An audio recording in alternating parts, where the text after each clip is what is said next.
চাম্বল উচ্চ বিদ্যালয় কর্তৃক আয়োজিত আজকের এই অনলাইন ক্লাসে সবাইকে স্বাগতম জানাচ্ছি। আশা করি সবাই ভালো আছো। আজকে আমি অষ্টম, নবম ও দশম শ্রেণীর একটি ইংরেজি দ্বিতীয় পত্রের একটা গুরুত্বপূর্ণ বিষয় নিয়ে আলোচনা করব। এটা হচ্ছে সাফিক্স এবং প্রিফিক্স। এটা হচ্ছে ইংরেজি দ্বিতীয় পত্রের একটা পর্ব। তার সাফিক্স এবং প্রিফিক্স, এর ইংরেজিতে অনেকগুলো শব্দ আছে। চাইলে আমরা এই শব্দগুলোর পূর্বেও কোনো বর্ণ বা বর্ণ সমষ্টি যুক্ত করতে পারি এবং চাইলে এর পরও কিছু বর্ণ বা বর্ণ সমষ্টি যুক্ত করতে পারি। তাহলে যুক্ত করার পর যে নতুন একটা শব্দ তৈরি হয় সেটাকে বলা হচ্ছে সাফিক্স এবং প্রিফিক্স। এই ক্ষেত্রে আমরা যদি কোনো বর্ণ বা বর্ণ সমষ্টি নতুন শব্দের পূর্বে যুক্ত করি তাহলে সেটাকে বলা হচ্ছে প্রিফিক্স। আর শব্দের পরে যদি কোনো ধাতু বা বর্ণ বা বর্ণ সমষ্টি যুক্ত করে নতুন কোনো শব্দ তৈরি হয় তাকে আমরা বলবো সাফিক্স। যেমন ফ্রেন্ড,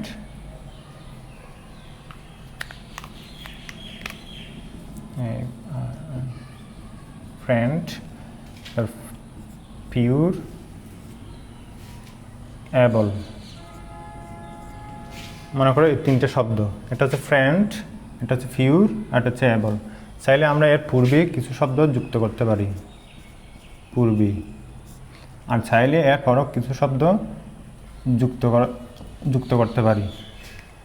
যেমন এখানে যদি আমরা বি একটা বর্ণ বা বর্ণ সমষ্টি যুক্ত করি তাহলে নতুন একটা শব্দের অর্থ হয়। যেমন বি ফ্রেন্ড, FRIEND। আগে ছিল ফ্রেন্ড বন্ধু, আর এখন হচ্ছে বি ফ্রেন্ড বন্ধু তৈরি করা বা বন্ধু বানানো। যেমন এখানে মূল শব্দ হচ্ছে পিওর, খাঁটি বা একদম বিশুদ্ধ। যদি আমরা এখানে একটা বর্ণ বা বর্ণ সমষ্টি পূর্বে যোগ করি, যেমন ইমপিউর, এটা হচ্ছে ইমপিউর, খাঁটি করা বা বিশুদ্ধ করা। আর অ্যাবল, যেমন এখানে আমরা যদি আন এই দুটি বর্ণ যুক্ত করি তাহলে এটা হচ্ছে আন অ্যাবল। যেমন আগে ছিল অ্যাবল সক্ষম, এখন আন এই প্রিফিক্সটা যুক্ত করার কারণে এটা নতুনত্ব প্রকাশ করছে, এটাকে বলা হচ্ছে আন অ্যাবল। অর্থাৎ এই যে আগে ফ্রেন্ড, পিওর এবং অ্যাবল এই তিনটা শব্দ ছিল, এই শব্দের পূর্বে কোনো বর্ণ, একটা হলে একটা বর্ণ, দুটো হলে দুটো বর্ণ বা বর্ণ সমষ্টি যুক্ত করার মাধ্যমে যে নতুন একটা শব্দ নতুন অর্থ প্রকাশ করে এটাকে বলা হচ্ছে প্রিফিক্স। এটাকে বলা হচ্ছে কি? প্রিফিক্স।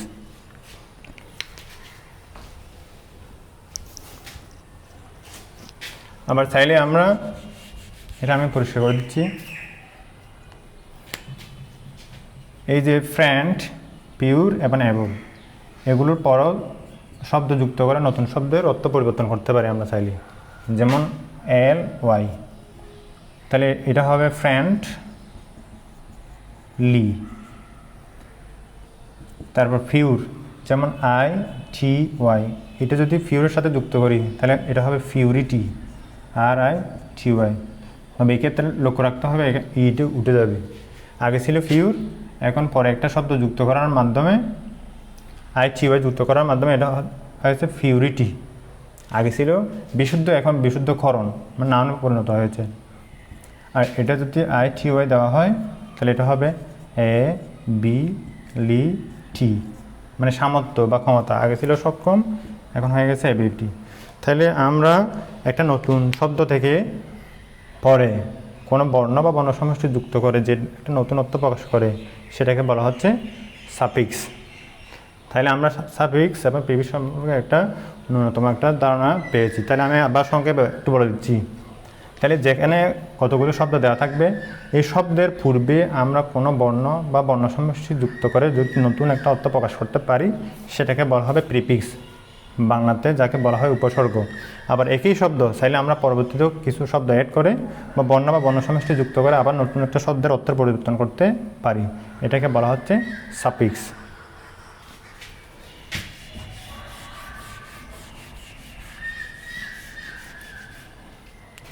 সাফিক্স এবং প্রিফিক্স সম্পর্কে ভালো নাম্বার পাওয়ার জন্য আমাদের অবশ্যই এবং এই বিষয়ে ভালো ধারণা থাকার জন্য আমাদেরকে অবশ্যই পার্টস অফ স্পিচ সম্পর্কে ভালো ধারণা থাকতে হবে। তবে এখানে পার্টস অফ স্পিচের 4টা অংশ, যেমন PART parts of speech. Parts of speech হচ্ছে 8টা, কিন্তু এখানে প্রত্যেকটা বিষয় সম্পর্কে আমাদের ধারণা থাকার লাগবে না। এখানে শুধুমাত্র 4টা ফর্ম জানতে হবে আমাদের। যেমন একটা হচ্ছে সর্বপ্রথমে জানতে হবে নাউন সম্পর্কে, তারপর জানতে হবে ভার্ব সম্পর্কে, তারপর জানতে হবে অ্যাডজেক্টিভ সম্পর্কে, এবং সর্বশেষ অ্যাডভার্ব সম্পর্কে জানতে হবে। তাহলে আমাদের মূল বিষয় হচ্ছে সাফিক্স এবং প্রিফিক্স। এই বিষয়ে ভালো নাম্বার পাওয়ার জন্য আমাদের পার্টস অফ স্পিচ সম্পর্কে ভালো ধারণা থাকতে হবে।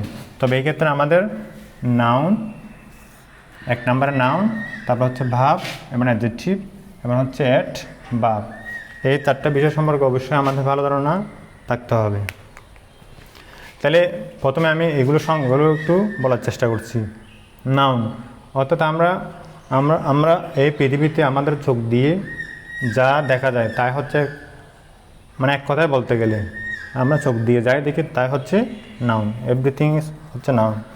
আর ভাব যে শব্দ দ্বারা মূলত কোনো কাজ করা বোঝা হবে তাকে ভাব বলে। আর অ্যাডজেক্টিভ যে শব্দ দ্বারা কোনো ব্যক্তি বা বস্তুর দোষ গুণ প্রকাশ পায় তাকে সাধারণত অ্যাডজেক্টিভ বলা হয়। আর যে শব্দটি কোনো ভাবকে বিশেষায়িত করে, কোনো ভাবকে যদি বিশেষায়িত করে তাকে বলা হয় অ্যাডভার্ব। তাহলে যে শব্দ ভাবকে বিশেষায়িত করে তাকে বলা হয় অ্যাডভার্ব। যে শব্দ নাউন বা প্রোনাউনের দোষ গুণ অবস্থা সংখ্যা ইত্যাদি পরিমাপ করে তাকে বলা হয় অ্যাডজেক্টিভ। আর যে শব্দ দ্বারা কোনো কাজ করা বোঝায় তাকে বলা হয় ভার্ব। আর আমরা সাধারণত চোখ দিয়ে পৃথিবীতে যা দেখি তাই সব হচ্ছে নাউন। তবে শুধুমাত্র এই সংক্ষিপ্ত সংজ্ঞা দ্বারা সব কিছু নির্ণয় করা সম্ভব নয়। এক্ষেত্রে আমি কিছু মানে সাফিক্স দেখে কীভাবে নাউন চেনা যায়, কীভাবে অ্যাডজেক্টিভ চেনা যায়, এগুলো দেওয়ার চেষ্টা করছি। যেমন কিছু সাফিক্স দেখে আমরা সহজে নাউন চিনতে পারবো। যেমন নাউন চেনার উপায়।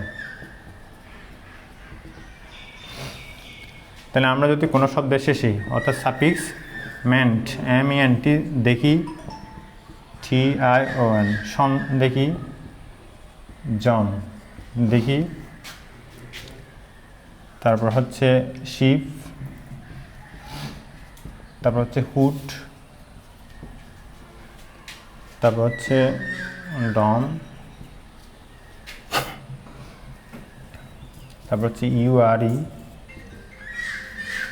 তারপর ER, এভাবে স্টার অনেক আছে। যেমন মেন্ট, কোনো শব্দের শেষে যদি আমরা মেন্ট যুক্ত দেখি তাহলে এটাকে নিঃসন্দেহে এটা মনে করবো একটা নাউন। যেমন ইমপ্রুভমেন্ট। যেমন এই শব্দের অর্থ না জানলেও আমরা একটা সাফিক্স দেখে এই চিহ্নটা দেখে বুঝতে পারবো এটা কিসের মধ্যে আছে, নাউনের মধ্যে আছে। যেমন ইনভেনশন। এই ইনভেনশন শব্দের শেষে যদি আমরা এটার অর্থ পরিপূর্ণ না জানি তাহলে এটার শেষে কিন্তু TION আছে। তাহলে এই সাফিক্সটা দেখে আমি বুঝতে পারবো এটা নাউনের মধ্যে আছে। যেমন কনফিউজিং, এই শব্দের শেষে SION আছে, তাহলে আমরা বুঝতে পারবো এটা নিঃসন্দেহে একটা নাউন। যেমন ship, friendship, FRIN, friendship, studentship, relationship, hood, childhood, তারপর ডম, যেমন ফ্রিডম, কিংডম, নেচার।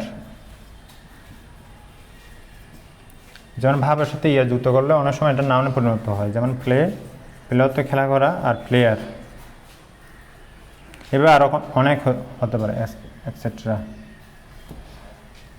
তাইলে কোনো একটা ইংরেজি শব্দের শেষে এই সাফিক্সগুলো যদি আমরা দেখি, যেমন ment, tion, sion, ship, hood, dom, UR, ER etcetera, এই সাফিক্সগুলো যদি দেখি আমরা নিঃসন্দেহে সেটা বলতে পারবো এটা কিসের মধ্যে আছে, নাউনের মধ্যে আছে।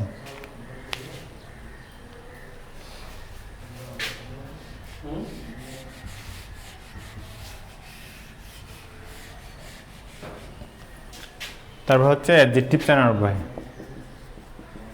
অ্যাডজেক্টিভ কোনো শব্দের শেষে যদি আই ও ইউএস, তারপর হচ্ছে আই ভি ই, তারপর হচ্ছে ফুল, তারপর হচ্ছে এন টি, তারপর হচ্ছে এ এল, তারপর হচ্ছে লেস। যেমন various, B E R I O U S, various, active, useful, important, natural, তারপর হচ্ছে যেমন হোপলেস,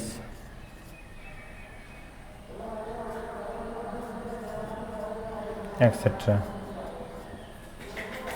তাহলে কোনো শব্দের শেষে আমরা যদি এই সাফিক্সগুলো দেখতে পাই, যেমন I O U S, I V E, F U L, N T L, L E S S, এই ধরনের আরও অনেক আছে। তাহলে এই সাফিক্সগুলো যদি কোনো শব্দের শেষে আমরা দেখতে পাই, তাহলে এগুলো সঠিকত্ব না জানলেও আমরা এটা যে অ্যাডজেক্টিভ ফর্মের মধ্যে আছে এটা আমরা সহজেই বুঝতে পারবো।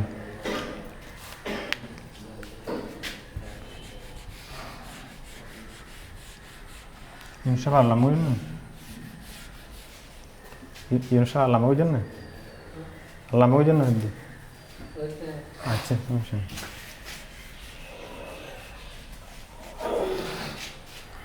তাইলে সাফিক্স এবার প্রিভিয়াস সম্পর্কে ভালো ধারণার জন্য আমাদের সর্বপ্রথমে পার্টিসিপেটিভ সম্পর্কে ধারণা থাকতে হবে, 4টা বিষয় সম্পর্কে, বিশেষ করে নাউন, ভার্ব, অ্যাডজেক্টিভ এবং অ্যাডভার্ব। এরপরে আমাদের এই সেন্টেন্স প্যাটার্ন সম্পর্কে ধারণা থাকতে হবে। যেমন সেন্টেন্স প্যাটার্ন, সেন্টেন্সের প্যাটার্ন, অর্থাৎ এগুলো সাফিক্স প্রিসের ক্ষেত্রে কীভাবে ভালো নাম্বার পাওয়া যায়, এক্ষেত্রে কতগুলো সেন্টেন্স ফলো করতে হবে। যেমন সেন্টেন্সের প্যাটার্ন, যেমন আমি উদাহরণসহ এখানে দেওয়ার চেষ্টা করছি। যেমন শি ইজ গার্ল, যেমন শি, এটা যদি প্রোনাউন হয় তবে, আর এটা হচ্ছে ভার্ব, এটা হচ্ছে নাউন। তাহলে এই সেন্টেন্সের প্যাটার্ন হচ্ছে সর্বপ্রথমে ভার্বের পূর্বে সর্বপ্রথম যে শব্দটি শুরু হয় সেটা নাউন দিয়ে শুরু হয়, নাউনের পরপরে যেটা হবে সেটা হচ্ছে ভার্ব। তারপর হচ্ছে কি গার্ল, গার্ল যেহেতু দেখা যায় অবশ্যই এটা নাউন ফর্মের মধ্যে আছে। তাইলে আমাদের লাগবে এই প্রথম সেন্টেন্সের প্যাটার্ন হচ্ছে কীরকম, সর্বপ্রথমে একটা সেন্টেন্স শুরু হয় কি দিয়ে, নাউন দিয়ে। যদি একটা শব্দ থাকে, যদি সর্বপ্রথমে একটা শব্দ দিয়ে ওয়ার্ড শুরু হয়, তাহলে সেটা অবশ্যই নিঃসন্দেহে একটা কী হবে, নাউন ফর্ম হবে। নাউনের ফর্ম অবশ্যই এটা কী ফর্ম হবে, বা ফর্ম হবে। তাহলে এরপরে যেটা হয় সেটা নাউন হবে। সবসময় যে নাউন হবে এরকম কোনো কথা নেই, এটা অ্যাডজেক্টিভও হতে পারে। অ্যাডজেক্টিভ কখন হবে সেটা আমি বুঝে দিব। তাহলে সর্বপ্রথম 1 নাম্বার রুল হচ্ছে কীরকম, একটা সেন্টেন্স শুরু হবে সর্বপ্রথমে কী দিয়ে, নাউন দিয়ে। নাউনের পরে যে শব্দটা হবে সেটা অবশ্যই কী হতে হবে, ভার্ব হতে হবে। এরপরে নাউন হতে পারে, অ্যাডজেক্টিভ হতে পারে, কিন্তু আমরা মূলত 1 নাম্বার মনে রাখবো সেটা হচ্ছে কি, নাউন। তাহলে আমরা বুঝবো কি, প্রথমটা নাউন এবং শেষেরটা নাউন। তাহলে মাঝখানে যে শব্দটি গিভেন ওয়ার্ডটা হবে সেটা অবশ্যই কী হবে, ভার্ব ফর্মের মধ্যে হবে। 2 number, she is a girl. তাহলে এখানে আগে ছিল শি ইজ গার্ল, সে একজন বালিকা, কিন্তু এখানে একটা নতুন একটা ওয়ার্ড যুক্ত করা হয়েছে, সেটা হচ্ছে কি, শি ইজ এ গার্ল। তাহলে আমরা এখানে শিখব ইজ হচ্ছে ভার্ব, শেষটা হচ্ছে গার্ল, নাউন। তাহলে আমাদের এখানে শিখতে হবে প্রথমে ভার্ব, শেষ হচ্ছে কি, নাউন। তাহলে এই ভার্ব এবং নাউনের মাঝখানে অবশ্যই যে শব্দটা হবে, অর্থাৎ সাফিক্স এবং প্রিফিক্সের মধ্যে যে শব্দটা দেওয়া হবে সেটা অবশ্যই এটা অ্যাডজেক্টিভ ফর্ম হবে, অর্থাৎ এ অ্যান্ড দা। আর্টিকেলের যে 3টা ওয়ার্ড আছে এ অ্যান্ড দা, এটা নিঃসন্দেহে একটা অ্যাডজেক্টিভ। তাহলে আমাদের শিখতে হবে কি, সর্বপ্রথম যদি ভার্ব থাকে এবং শেষে যদি নাউন থাকে, মাঝখানে যদি একটা গ্যাপ দেওয়া হয়, তাহলে এই মাঝখানে ওয়ার্ডটি অবশ্যই কী হতে হবে, এটা অ্যাডজেক্টিভ ফর্ম হতে হবে। তাহলে ভার্ব প্লাস একদম শেষে নাউন, তাহলে মাঝখানে ওয়ার্ডটা অবশ্যই কী হতে হবে, অ্যাডজেক্টিভ। 3 নাম্বার হচ্ছে সি এ গুড গার্ল।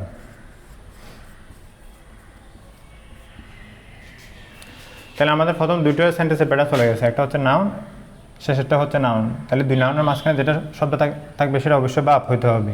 এখন নাউনের কাজ শেষ, যদি বারবার শেষে আমরা লক্ষ্য করি প্রথমটা ভাব, শেষে যদি নাউন হয় তাহলে মাঝখানে যে ওয়ার্ডটা হবে সেটা অবশ্যই নিঃসন্দেহে একটা কী হইতে হবে, অ্যাডজেক্টিভ হইতে হবে। এরপরে আরেকটা নতুন ওয়ার্ড আসছে, শি ওয়াজ, আগে ছিল এ গার্ল, এখন মাঝখানে একটা নতুন শব্দ আসছে, এটা হচ্ছে কি গুড। তাহলে আমাদের শিখতে হবে এ ছিল আগে অ্যাডজেক্টিভ, তাহলে গার্ল হচ্ছে নাউন, তাহলে দুই শব্দের মাঝখানে এই গুড আরেকটা নতুন শব্দ আসছে, তাহলে এটাও একটা অ্যাডজেক্টিভ। তাহলে আমাদের শিখতে হবে কীরকম, শুরুতে যদি অ্যাডজেক্টিভ থাকে, শেষে যদি নাউন থাকে, তাহলে মাঝখানে যে ওয়ার্ডটি আছে সেটা অবশ্যই অ্যাডজেক্টিভ ফর্ম হইতে হবে, এডিজি প্লাস একদম শেষটা হচ্ছে নাউন।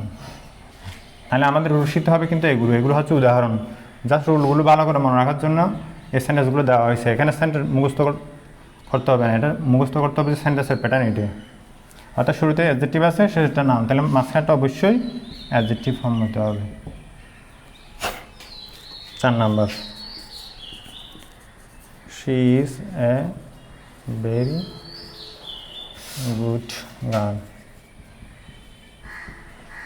তাহলে এখন যদি আমরা লক্ষ্য করি, এ হচ্ছে এখানে অ্যাডজেক্টিভ, গুড হচ্ছে তাও অ্যাডজেক্টিভ, তাহলে মাঝখানে যে শব্দটা আছে তাহলে আমাদের শিখতে হবে কীরকম, এ প্রথমে অ্যাডজেক্টিভ, শেষটা অ্যাডজেক্টিভ, তাহলে মাঝখানে যদি কোনো খালি গ্যাপ দেওয়া থাকে তাহলে সেটা অবশ্যই এটা অ্যাডভার্ব হইতে হবে, এটা হচ্ছে গ্রামাটিক্যাল নিয়ম। তাহলে শুরুটা হচ্ছে অ্যাডজেক্টিভ, শেষেরটাও যদি অ্যাডজেক্টিভ হয় তাহলে মাঝখানে যেটা খালি স্থান দেওয়া হবে সেটা অবশ্যই অ্যাডভার্ব হইতে হবে। অর্থাৎ সাবস্পেসের ক্ষেত্রে এই খালি স্থানগুলো, গ্যাপগুলো ফিল আপ করার জন্য এই প্যাটার্নগুলো অবশ্যই জানা থাকতে হবে। তাহলে আমি আবার বলছি এখানে, তাহলে প্রথমে একটা সেন্টেন্স শুরু হয় নাম দিয়ে, তারপর যেটা হবে সেটা অবশ্যই ভাব হইতে হবে, এরপরটা নাউন হইতে পারে, আমার অ্যাডজেক্টিভ হইতে পারে। অ্যাডজেক্টিভ কখন হয় সেটা আমি পরে দেখে দিব। তাহলে আমাদের মনে রাখতে হবে দুই নাউনের মাঝখানে কী বসে, ভাব বসে। আরটা হচ্ছে সি আছে গার্ল, তাহলে নাউনের কাজ শেষ, তাহলে ভাবের পরে আমরা খেয়াল করি, তাহলে প্রথমে ভাব, আমরা যদি শেষেটা যদি একদম নাউন হয় তাহলে মাঝখানে যে ওয়ার্ডটা হবে সেটা অবশ্যই অ্যাডজেক্টিভ ফর্ম হবে। তাহলে এক্ষেত্রে আগে ভাব, একদম শেষ যদি নাউন হয়, মাঝখানটা অবশ্যই কী হইতে হবে, অ্যাডজেক্টিভ ফর্ম হইতে হবে। 3 নাম্বার হচ্ছে she is a good girl, সে একজন ভালো বালিকা। তাহলে এখানে হচ্ছে কি অ্যাডজেক্টিভ, আবার শেষেরটা যদি নাউন হয় তাহলে অ্যাডজেক্টিভ আবার নাউনের মাঝখানে যে শব্দটা বসতে পারে সেটা হচ্ছে অ্যাডজেক্টিভের কাজ করবে সেটা। একদম 4 নাম্বার যেটা দেওয়া আছে, she is a very good girl, তাহলে এখানে এও হচ্ছে অ্যাডজেক্টিভ, গুডও হচ্ছে অ্যাডজেক্টিভ। তাহলে আমাদের বুঝতে হবে, সেন্টার প্যাটার্ন মনে রাখতে হবে, দুই অ্যাডজেক্টিভের মাঝখানে যদি একটা খালি স্থান দেওয়া হয় তাহলে এই শব্দটি অবশ্যই নিঃসন্দেহে অ্যাডভার্ব হইতে হবে। আজকে এতটুকু পর্যন্ত ক্লাস, পরবর্তী ক্লাসে বিস্তারিত আলোচনা করব। সবাইকে ধন্যবাদ।